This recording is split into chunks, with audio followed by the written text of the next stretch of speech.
The first explorers, Charles Sturt and James Poole, I spoke about earlier. After 9 months away from home, they were trapped by the summer heat for 6 months at a place called Depot Glen. This was the only permanent water they knew about.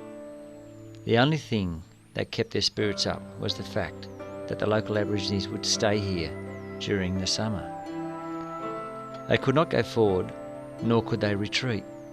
It would take 3 months to get home, or wait for the rain. This place where they were trapped is just over the range, not far from here. A lot of the men contracted scurvy. James Poole, second in command, he was the first to succumb to the unbearable heat and harsh conditions. James was to be buried in a lonely grave in the outback. Now you say, what has this got to do with Frederick and me? Well, I will tell you, this is where this story got a bit personal. See, the doctor on this expedition who tried so hard to save him, his name is John Harris Brown.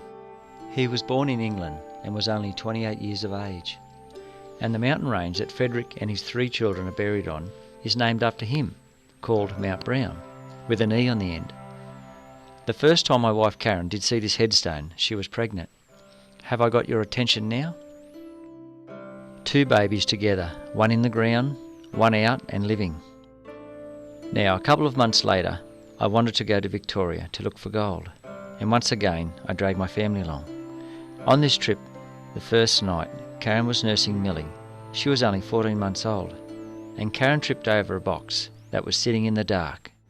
But she managed to hold on to Millie when she fell. But she cut her leg bad, down the shin.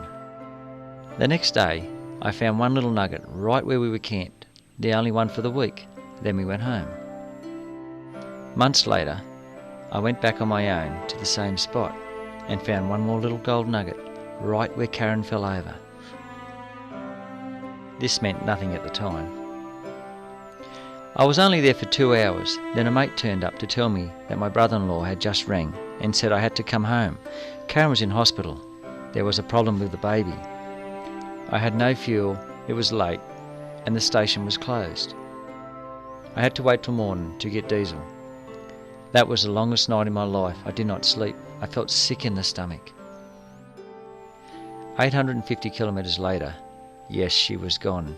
Before I got back, our little girl was taken from us. I do believe when Karen fell over that night, that was the reason we lost our baby girl. I blame myself for this. That's not the end of the story, just getting into it.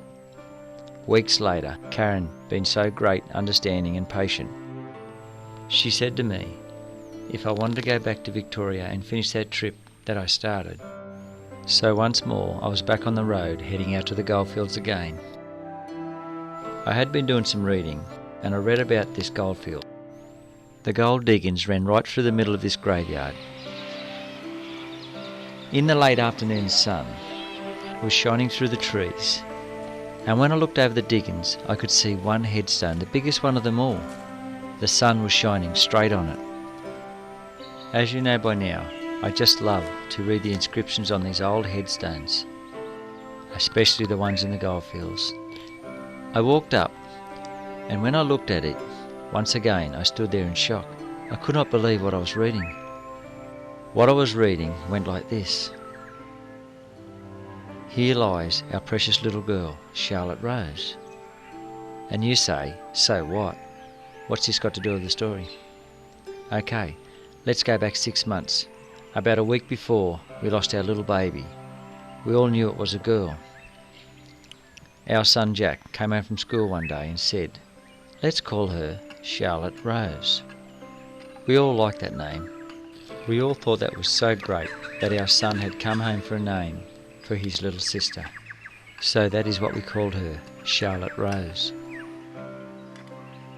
One more thing that is freaky. 4 years later, I found the papers from the doctor that looked after Karen. This doctor's name is Dr. Paris Brown, with an E on the end. This is why I feel so connected to these people. We have so much in common. Frederick Bemis.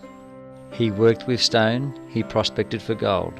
He dragged his family out into the wilderness, into the goldfields, and he buried a baby from the consequences of looking for gold.